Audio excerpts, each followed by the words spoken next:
Welcome back to the Red Dice Diaries. I'm your host, John. I've been listening to a recent episode of one of my favourite podcasts, Biggus Geekus I, hosted by Randy and Joe. And in it, they were talking about running an evil D&D game. Now, apologies, guys. I've not listened to the whole episode yet, so if I recover some old ground here, I'm sorry. But their episode got me thinking about games I've run in the past, where ostensibly we've had an evil party. And not just D&D, I've ran World of Darkness games and the like, where the PCs have all been leaning towards the darker side of the Force, shall we say. Some of these games have worked and some of them haven't. So I thought I'd chat for a bit about what I've learned and what my thoughts are on these games. Straight after this.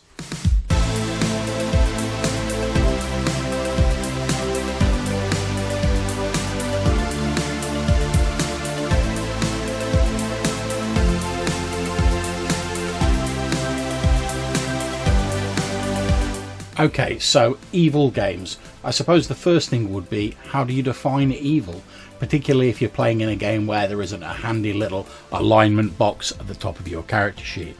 Well, rightly or wrongly, I've always envisioned that evil in game terms is someone who goes against the flow and or actively brings harm to society at large, whatever that might be. And I'm sure the notions of evil would undoubtedly vary in different societies. For example, if you live in a society where it's quite acceptable for a noble to challenge another to a pistol duel over some perceived slight, then under those circumstances it is acceptable to kill someone, and that would undoubtedly not be seen as evil. However, just murdering someone in the streets may be seen as evil, and it may carry a harsh penalty. My secondary definition, particularly in a group-based game like D&D, would be someone who undermines or works against their own party and their companions, whether openly or in secret. Even in something like Vampire in the World of Darkness, the game goes to lengths to set up a coterie structure where ostensibly selfish predators work together as a group. But you always get some chump who works against the party, or who has to have some sort of dark, secret, deep and no doubt tragic meaning in their background for betraying the rest of the party. If you're running a game where it's literally every man for themselves, that's fine. In a sort of party-based, group-based game, it can be very disruptive. Now, don't get me wrong, I've often played gruff or grumpy characters in RPGs. I mean, love a dwarf, but I'll temper that slightly in the interests of everyone working together to have a fun game and just generally to get stuff done. And don't give me that, "Oh, it's what my character would do," BS, because that is one of the most tired excuses in the world, and it seems not to take into account that the player chooses what the character can do. So for example, a thief PC kills another party member, stabbing them in the back to get hold of a magic item that one of them possesses. Are you seriously telling me that the person couldn't have thought of another way to acquire it other than murdering another player character? Or better yet, maybe don't just stress about the magic item, or get some fun antagonistic banter going with the player character who does have the magic item. And there's nothing wrong with a bit of icy antagonism, as long as it isn't interrupting / bogging down the session and all the parties involved are enjoying it and having a bit of fun. Now, to let you guys in on a little bit of a secret, if you spoke to my wife, Hannah, she would say that I am one of those self-same chumps who is pretty ruthless about offing other people's player characters and pursuing his own goals. And to be fair, she does have a point. When we first got involved with each other, we were playing in the live-action version of Vampire the Masquerade, known as Mind's Eye Theatre, and that's going back a bit to those who remember that.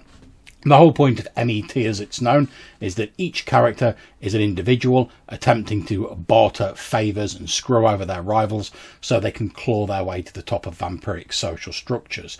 It's not really a group game as such, although there are sort of groups in game. It's more of a sort of parlour game where each person's trying to claw their way to the top of the pile. And in my defence, everyone is definitely evil in that sort of game, and the whole central shtick of MET is that it's every vampire for themselves. When I play D&D or a game where there is a party involved, I'm quite happy to work with the rest of the player characters. Even when I've played in a Dresden Files game and I was playing a demon, so obviously evil, tick. I didn't use my evil schemes and plans to mess up the other PCs too much, because I genuinely wanted as me, as John, for the group to crack on and for us all to have fun with the game. And I like to think I'm inventive enough that my evil wouldn't have to confine itself just to screwing over other player characters. After all, there's a whole wide world of NPCs out there. And this brings me to what I consider to be the main problem I've perceived in games where there's an evil party member. And it doesn't tend to be like an evil party as a whole, as such, or like a whole evil campaign. So I'm diverging a bit from what Biggus Geekus were talking about here. Normally in the games I've played, and there's just one or two sort of evil party members. But they tend to play what I like to call stupid evil. Not neutral evil, stupid evil. And when I say stupid evil, I mean the sort of person who wears black armour, festooned in skulls, and carries around a bone saw that they delight in butchering peasants wholesale with. The sort of person who quickly gets the party into trouble, run out of town, or worse. Or perhaps they're the wizard who always has half a dozen shambling, rotting zombies around, and delights in raising the victims of the player party regardless of the consequence this growing horde of fetid undead zombies has. Now, that's not to say that a good player couldn't do something with these two concepts, and others like them if they were clever, but it takes a lot to pull these concepts off without them disrupting the game or just causing a hell of a lot of trouble for the player party. So before we go any further, I've dug out my AD&D Orange Spine 1st Edition Player's Handbook, and I thought I'd look at the definitions of evil in here. And obviously we know that there is like a 9-point alignment system in AD&D, so I'm just going to look at lawful evil, neutral evil, and chaotic evil. So the book says for lawful evil, creatures of this alignment are great respecters of laws and strict order, but life, beauty, truth, freedom and the like are held as valueless or at least scorned. By adhering to stringent discipline, those of lawful evil alignment hope to impose their yoke upon the world. Neutral evil. The neutral evil creature views laws and chaos as unnecessary considerations, for pure evil is all in all. Either might be used, but both are disdained as foolish clutter, useless and eventually bringing maximum evilness to the world. And finally, we have chaotic evil. The major precepts of this alignment are freedom, randomness and woe. Law and order, kindness and good deeds are disdained. Life has no value. By promoting chaos and evil, those of this alignment hope to bring themselves to positions of power, glory and prestige in a system ruled by individual caprice under their own whims. So to be honest, reading that I can actually see where a lot of these stupid evil characters come from. So if you listen to that definition of chaotic evil, it makes it sound like, you're the stereotypical mustachioed, bond-twirling villain. You don't care about the laws, you don't care about what the rest of the party are doing, you just care about your own whims and gaining more power for yourself. And whilst that might work for generic two-dimensional villain that you're facing in a game, it doesn't really work well for a player character. You might say, well, why is that? Well, what kind of adventuring party worth their salt is going to want to have a person like that along? And you might say, oh yeah, but it wouldn't be obvious. I mean, granted, the black armour and the skulls are a bit of a giveaway, but it might not be obvious.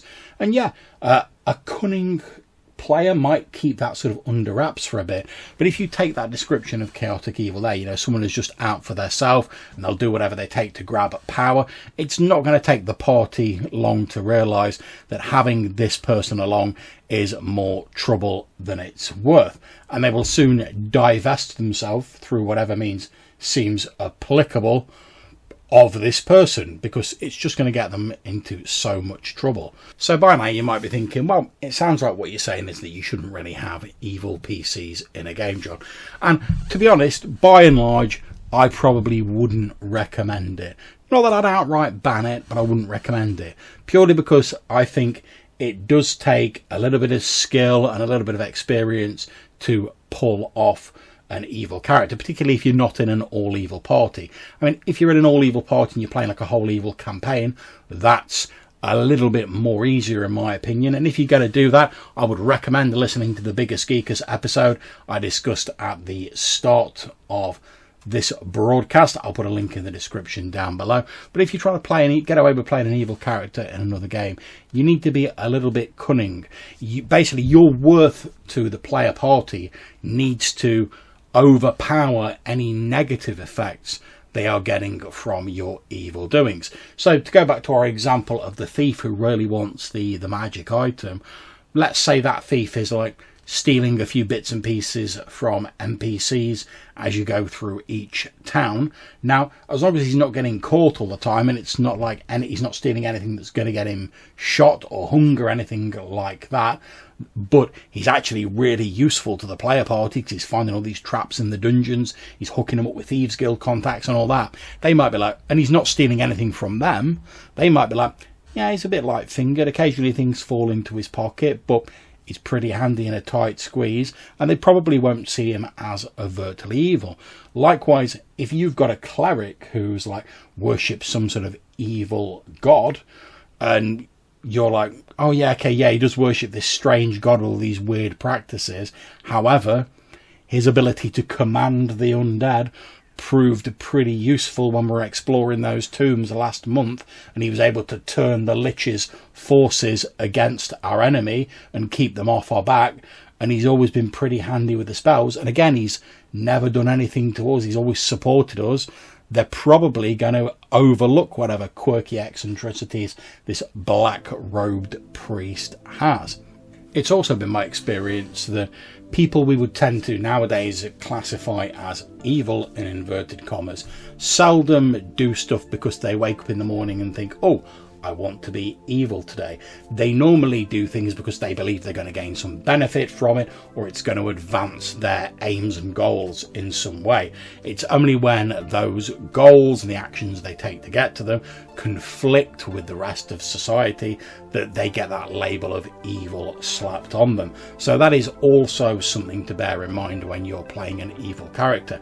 Don't just create a character and be like, yeah, I'm playing an evil character because I like black spiked armour, I like twirling my moustache, tying damsels to the railroad tracks and coming up with evil Bond-esque plans, unless you're doing like a pastiche sort of fun game, in which case, yeah, you can be off the wall and crazy, go for your life. But in a normal sort of game, that's probably not really likely. If you're going to be playing an evil character, pick a goal or a set of aims for your evil character, preferably aims and goals that don't immediately bring you into conflict with the rest of the party or cause you to get outed by the rest of the party, and then pursue those goals. And instead of your evil coming off by the fact that you wear a monocle, a large top hat, and you twirl your moustache as you laugh evilly and spin your cane round, let your evil come out in how ruthless you are at pursuing your goals, how you won't let things stand in your way, potential moral quandaries that might cause other party members to delay or defer their actions. You will press straight through them.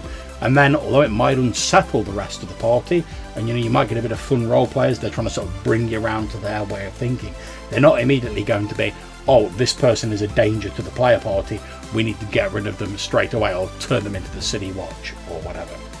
So there we are. There's a few thoughts on playing evil characters in D&D from my perspective, like I say, as someone who's run quite a lot of D&D games, some with evil PCs, and many other games such as World of Darkness games that have definitely got a lot of evil PCs in. So let me know, what do you think of evil PCs in games? Love them, hate them, not really bothered. If you want to be featured in a future voicemail episode on the audio version of the podcast, you can send us a voicemail to either SpeakPipe or Anchor. There'll be a link in the description down below. Or you can send us an email to rddrpgpodcast@gmail.com. Until we see you again, take care, stay safe, and whatever you're playing, have fun. Oh, and take that stupid spiky black armour off.